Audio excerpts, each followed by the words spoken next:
I come from a village in Germany, more precisely from Cologne, Germany, a city in the west of the country. My village is called Ports. There isn't much going on there. Back then, mostly elderly people lived there. A quiet area. It was rare that anything spectacular ever happened. The only thing that keeps the place alive is the airport nearby. Many people living in Ports worked there. However, in the early 90s, unrest began. Now and then, parents reported their children missing. The police tried everything to solve the cases, but nothing happened. The situation was very tense. People wouldn't let their children play outside alone. No one knew whether the kids had run away or if they had been abducted. My mother didn't want to let me go out alone either. Her fear was simply too big. I understood her, but I was a child who always wanted to push boundaries. One day, I saw her sleeping on the couch. This was my chance.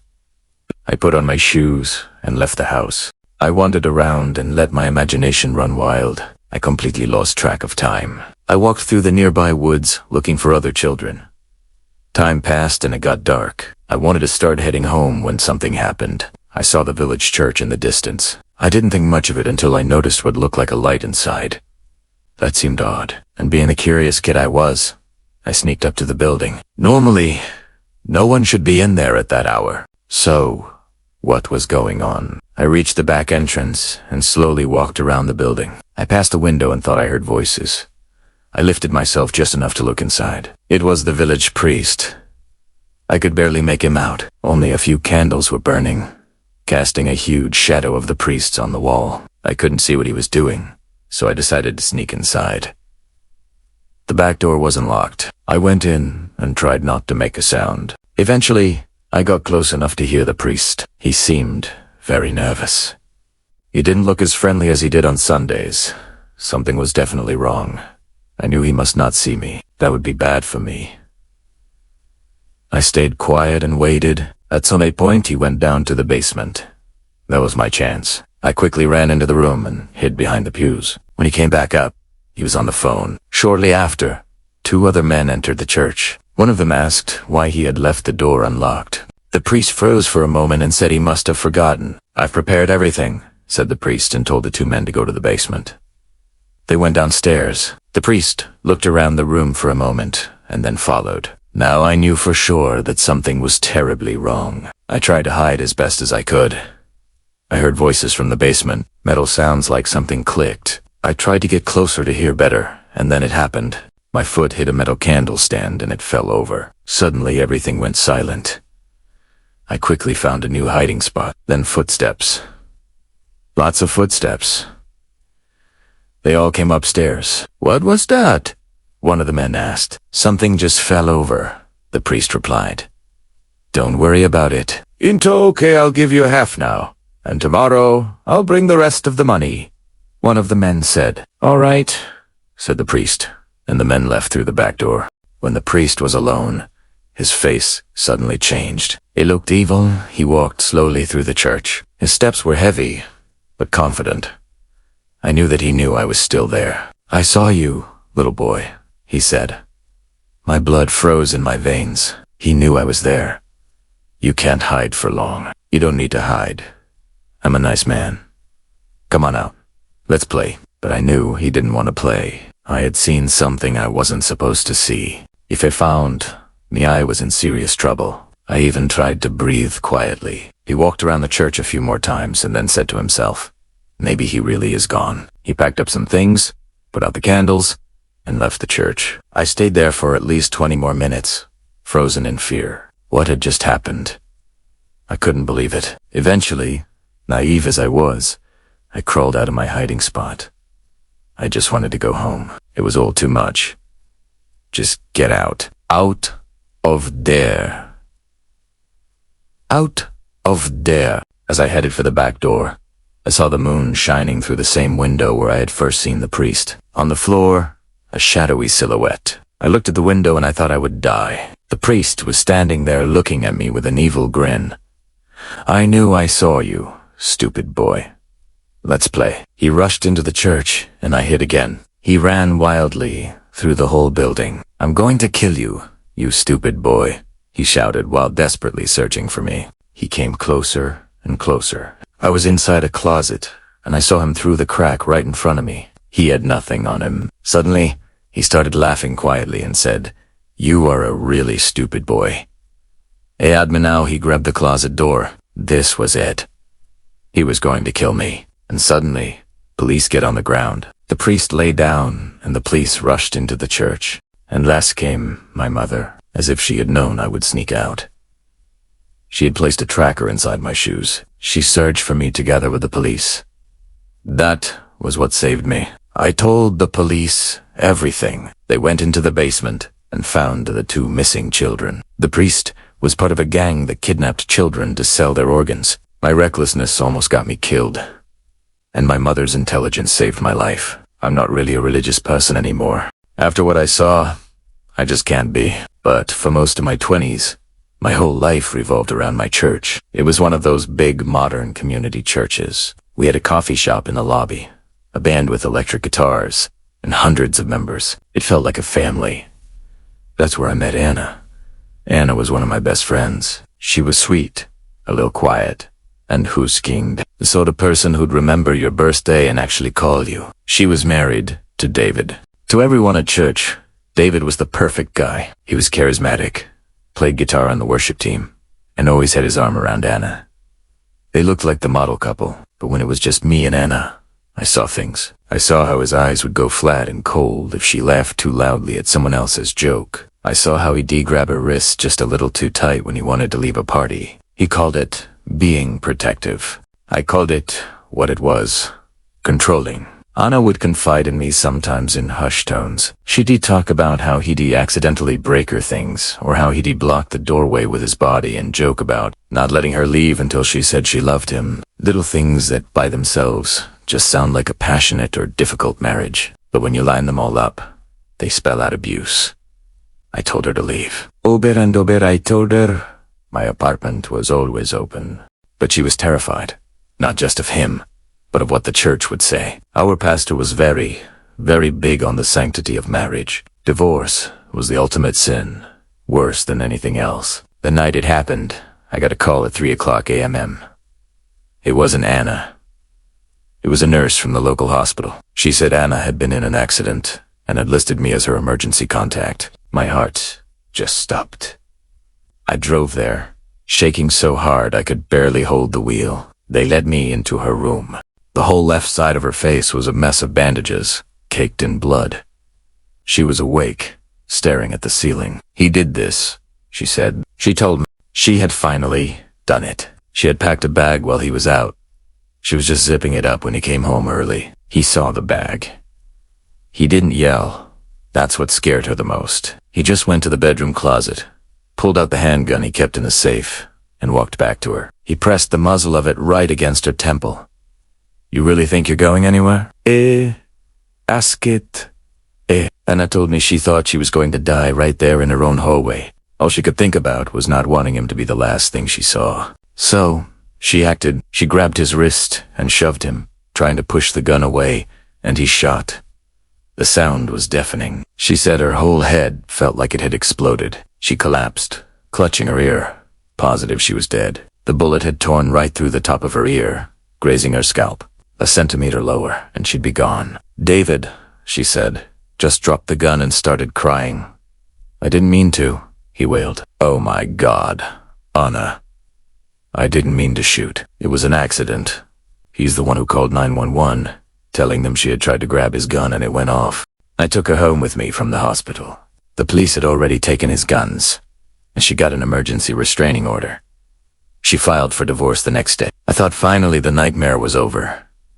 I thought she was safe. That's when the real horror began.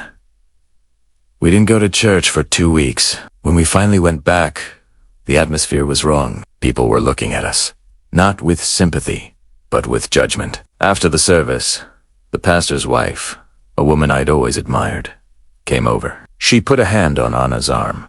"Anna, dear," she said, her voice dripping with fake concern. "We've all been praying for you and for David. This must be so hard on him." I just stared at her. "Hard on him," I said. The woman ignored me. "David has just broken up," she continued. "He's been in Pastor John's office every day, just weeping and repenting. He told us all about the accident. It wasn't an accident, Anna said. Her voice was small but firm. He held a gun to my head. The pastor's wife smiled, a tight, horrible little smile. Yes, but he didn't mean to shoot, did he? That's what he said. He said, you shoved him. Anna, you know, better than that. A wife is meant to be a calming spirit for her husband, not to provoke him.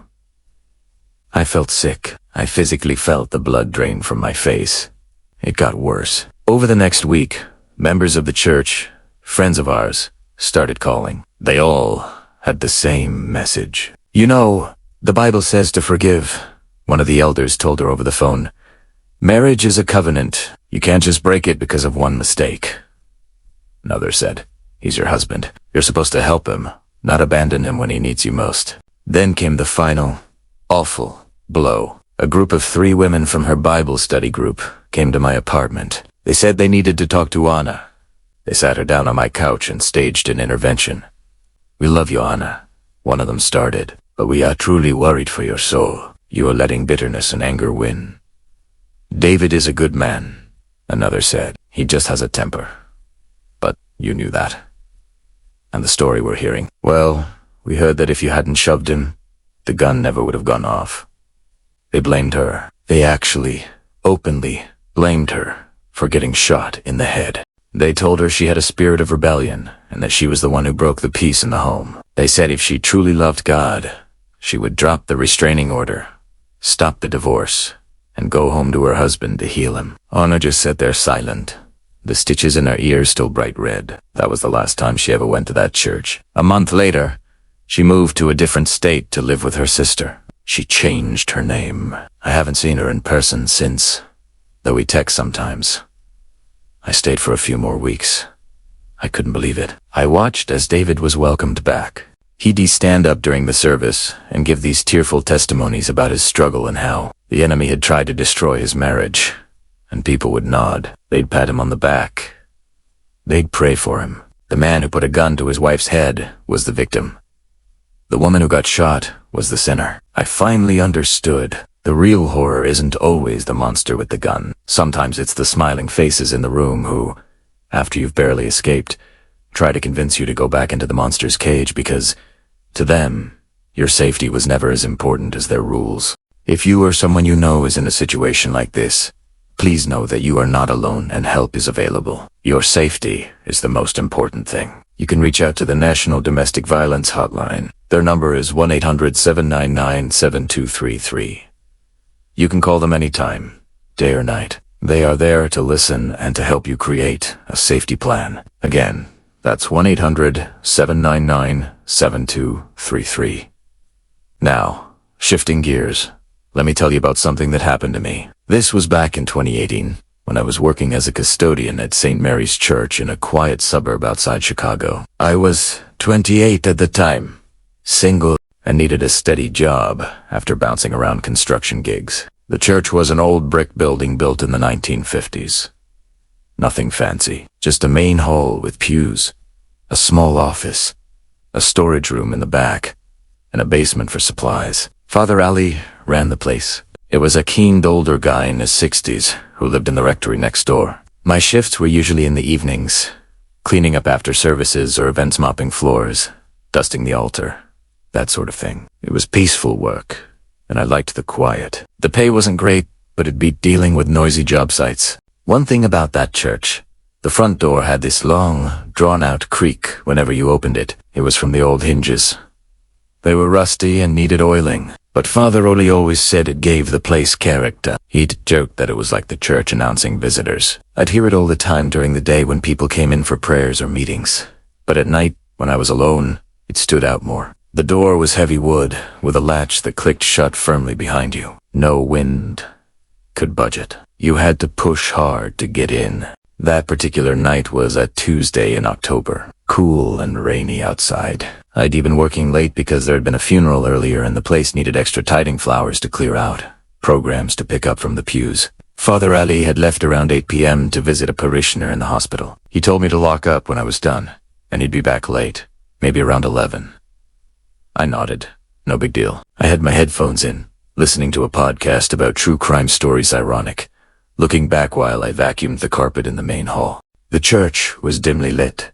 Just the overhead lights on low and a couple of lamps near the altar. Outside, the streetlights flickered through the stained glass windows, casting long, strange shadows across the empty pews. It was completely silent, except for the hum of the vacuum and the rain tapping against the glass. Around 10 p.m., I shut off the vacuum and started to pack up my supplies. The quiet that filled the space was sudden and heavy. I was grabbing the mop and bucket from the back storage room when I heard it. A faint noise from the main hall. I paused, pulling my headphones off. It sounded like a soft thud, like a heavy book falling onto the carpeted floor. My first thought was that maybe some of the flower arrangements I'd stacked had tipped over. I walked out of the storage room, peering down the long, dark aisle towards the altar. Nothing looked out of place. I shrugged it off and headed towards the front of the church, ready to lock the big wooden doors and call it a night. As I got closer, I heard another sound. This time it was clearer. A shuffling, like someone dragging their feet on the floor. My heart started to beat a little faster. I called out, "Hello, Father Ali, is that you?" Silence. The rain was getting heavier now, beating a steady rhythm on the roof. I told myself it was just the old building settling, or maybe a stray animal had gotten in somehow. But the front doors were always locked from the inside at night. I always checked them first thing. I reached the entrance, and my hand was on the heavy metal bolt when I heard it again, much closer this time.